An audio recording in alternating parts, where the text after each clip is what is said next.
مومن ہیں تو ہمارے اندر بھی یہ صفات پیدا ہونی چاہیے. اللہ کا خوف ہمارے دل میں بھی ہونا چاہیے اور اللہ کا قرآن جب سنے ہمارا ایمان مضبوط اور کامل ہو جانا چاہیے.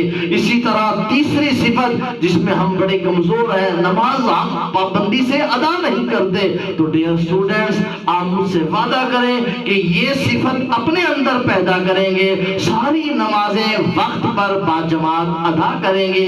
یہ صفت اللہ تبارک و تعالی نے یہاں مومنوں کی بیان فرمائی ہے. اس کے بعد پانچویں صفت اللہ تبارک و تعالی نے اس آیت مبارکہ میں فرمائی کہ جو مال انہیں دیا جاتا ہے وہ اللہ کی راہ میں خرچ کرتے ہیں. یہ پانچ صفات یہ اللہ تبارک و تعالی نے مومنوں کی بیان فرمائی. اگلی آیت مبارکہ کے اندر پہلے اللہ تبارک و تعالی نے صفات، پھر فرمایا یہی سچے مومن ہیں جن کے اندر یہ پانچ خوبیاں پائی جاتی ہیں.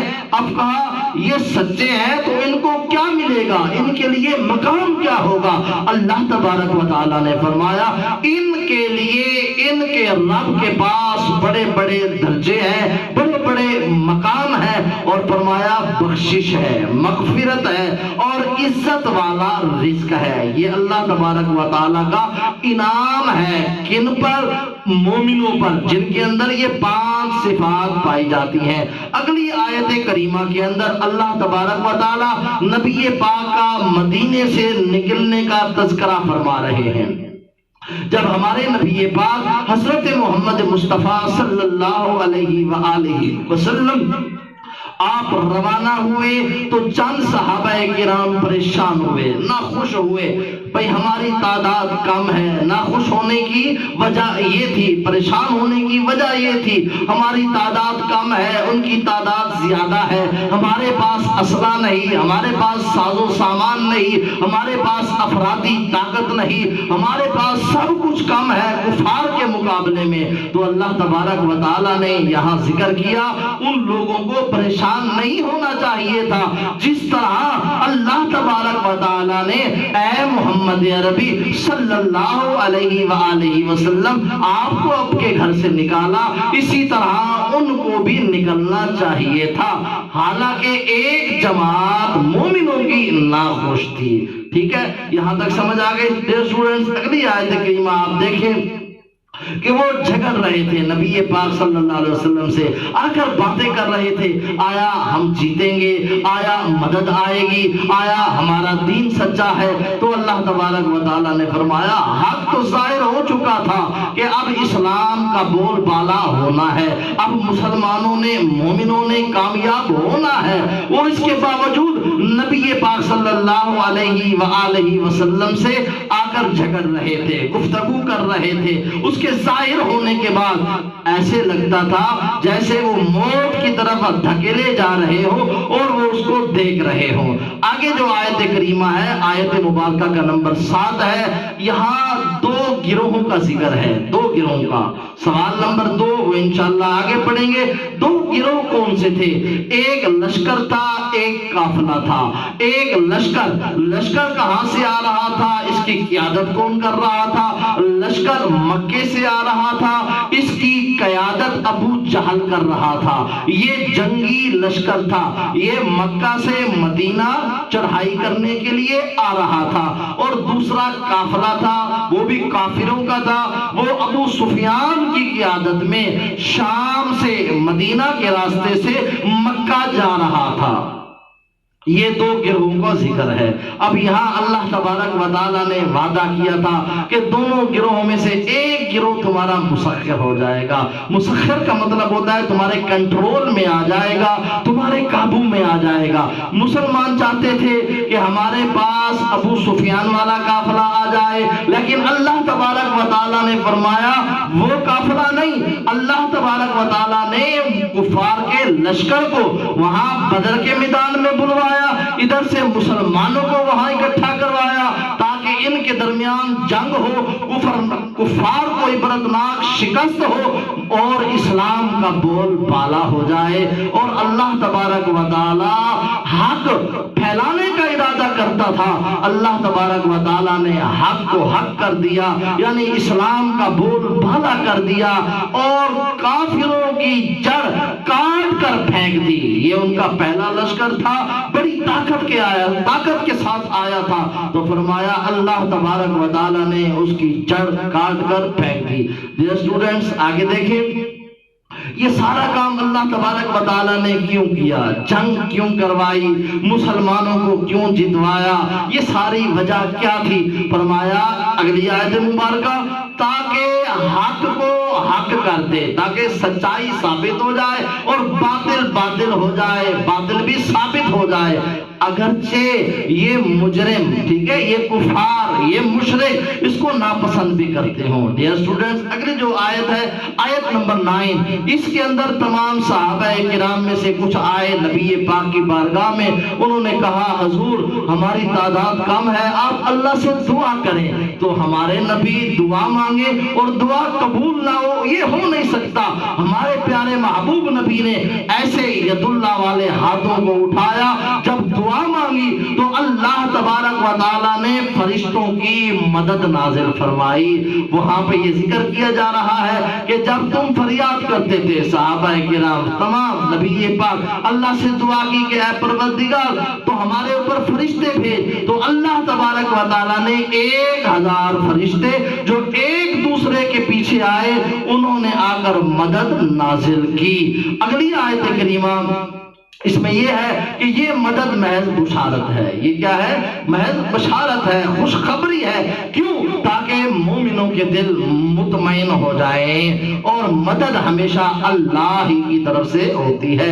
بے شک اللہ تبارک و تعالی غالب اور حکمت والا ہے۔ ڈیئر اسٹوڈنٹس، اب آپ دیکھیں الکلمات والتراکیب، مشکل الفاظ کے معنی۔ الانفال مطلب ہے مال غنیمت، اصلحوا ذات بینکم، اپنے آپس کے تعلقات درست رکھو، واجلت ڈر جاتے ہیں یا ڈرتے ہیں، یساقونا وہ ہانکے جاتے ہیں، اہدا ایک مؤنث، دابر جڑ کو کہتے ہیں، تستغیثون تم فریاد کرتے ہو، مردفین لگاتار آنے والے، غیر ذات شوکتی بغیر کانٹے کے بغیر اسلحے کے۔ اب آپ دیکھیں التمارین مشقی سوالات، سورۃ الانفال میں مومنوں کی صفات کیا بیان کی گئی ہے؟ جواب، مومن تو وہ ہے جب خدا کا ذکر کیا جاتا ہے تو ان کا دل ڈر جاتا ہے، جب انہیں ان کی آیتیں پڑھ کر سنائی جاتی ہیں تو ان کا ایمان بڑھ جاتا ہے، وہ اپنے پروردگار پر بھروسہ رکھتے ہیں، وہ نماز قائم کرتے ہیں، اور جو مال انہیں دیا ہے اسے نیک کاموں میں خرچ کرتے ہیں، یہی سچے مومن ہیں۔ اس کے بعد اسٹوڈنٹس دوسرا سوال، السوال الثانی، کہ سورۃ الانفال میں 2 گروہوں سے کیا مراد ہے؟ 2 گروہوں سے مراد کفار کے 2 گروہ ہیں، جس کی تفصیل میں نے پہلے بتائی۔ آپ مختصر لکھیں گے تو یہ بھی ٹھیک ہوگا۔ ابو جہل کا گروہ جو مسلمانوں سے جنگ کے لیے بدر کے مقام پر پہنچا تھا، دوسرا گروہ ابو سفیان کا تھا جو شام کا مال تجارت لے کر آ رہا تھا۔ اس کے بعد تیسری سوال، مدرجہ ذیل عبارات کا مفہوم۔ سب سے پہلے پہلی آیت، فاتقوا اللہ واصلحوا ذات بینکم، تم خدا سے ڈرو اور آپس میں تعلقات درست رکھو یا آپس میں صلح رکھو۔ اس کا مفہوم، مومنوں کو اس آیت مبارکہ میں تاکید کی گئی ہے، انہیں اللہ تعالیٰ سے ڈرنا چاہیے، اپنے لوگوں کو پاک صاف رکھنا چاہیے، اور اس کے ساتھ ساتھ آپس میں اختلاف نہیں کرنا چاہیے، بلکہ اتفاق اور اتحاد کا مظاہرہ کر کے اپنے معاملات کو درست رکھنا چاہیے۔ دوسری آیت کریمہ، اطیعوا اللہ ورسولہ ان کنتم مومنین، اگر ایمان رکھتے ہو تو خدا اور اس کے حکم پر چلو۔ اس آیت مبارکہ کے اندر تنبیہ کی گئی ہے کہ اللہ اور اس کے رسول کی اطاعت لازمی شرط ہے، اور ان کے احکام کی بے چون چرا بجا آوری کرنی چاہیے، یہی سچے ایمان کی علامت ہے۔ آخری آیت مبارکہ، اذا تلیت علیہم آیاتہ زادتہم زادتہم ایمانا، جب انہیں اس کی آیتیں پڑھ کے سنائی جاتی ہیں ان کا ایمان بڑھ جاتا ہے۔ یہاں سلائیڈ میں لکھا ہوا نہیں ہے کہ ان کا ایمان بڑھ جاتا ہے، یہ آپ نوٹ کر لیں۔ مفہوم؟ سچے مومن کی علامت یہ ہے جب قرآن کی آیات کے سامنے تلاوت کی جائے اس کا ایمان اور بڑھ جاتا ہے، اس کا دل نرم ہو جاتا ہے۔ یہ چیزیں ایمان میں اضافے کا بڑا سبب بنتی ہیں۔ انہی لوگوں کے لیے اللہ نے بلند درجات، بخشش اور عزت کی روزی کا وعدہ کیا ہے۔ اللہ تبارک و تعالیٰ سے دعا ہے رب کائنات ہمیں زندگی کے ہر میدان میں کامیابی اور کامرانی عطا فرمائے۔